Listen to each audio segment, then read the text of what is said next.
is Tunisia headed for authoritarianism, or does the recent protest show that the people have the power to change their government and leaders again?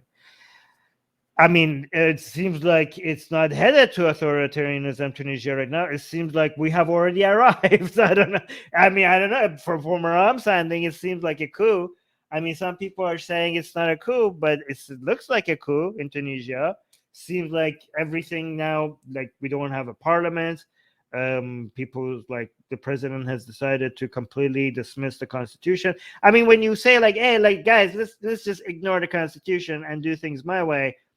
I mean, that sounds like authoritarianism to me. I mean, ignoring the constitution is the first thing an authoritarian would do, right? So I mean, I might be wrong. Maybe things are going to turn for the better soon, but that's what we were told before. We were told like within 30 days after the parliament was closed, there's going to be a new parliament in Tunisia, and now we're here and still no parliament. And not only that, the president has said that he's going to just like rule by decree. So yeah, none of that is happening. He's taking full charge. I guess what you're talking about is that maybe in Tunisia there seems to be less of a appetite for the military to just like go full on, just like release. I have to be careful with my words because YouTube is going to think I'm saying something I'm not. Like when it comes to the degrees that the military is going to attack,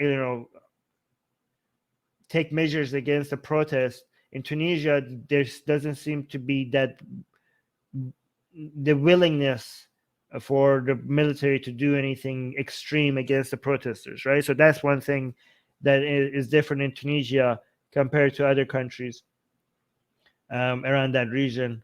Well, yeah. Well, not that around that region. Maybe in Iran or in Saudi Arabia or like that, right?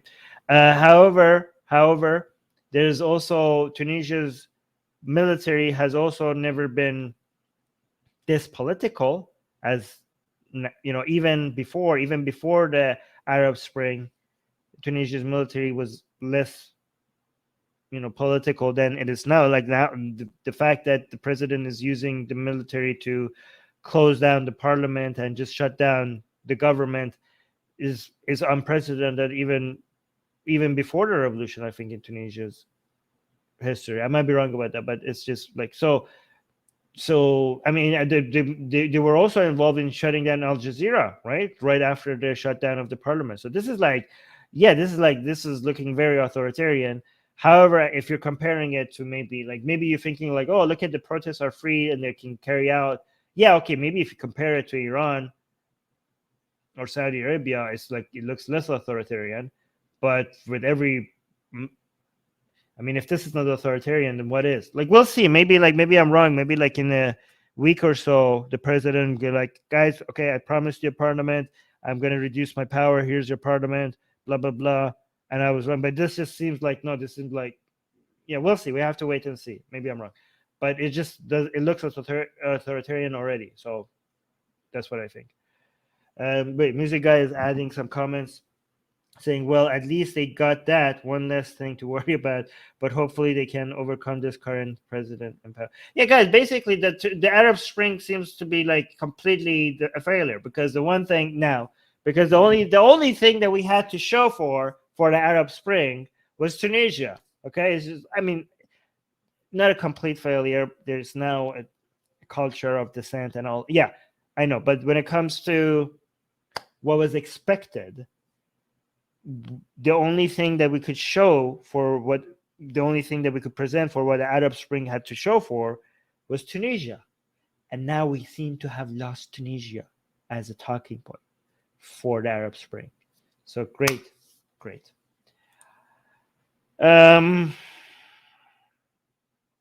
Before the Big Bang is saying Arab Spring 2.0 in Afghanistan. Seems like wishful thinking, at least in the short term, but I hope you're right. Hey guys, if you're a fan of Blasphemy and Sexy Callie, like me, then you need to be sure to subscribe to our newsletter, link in the description below.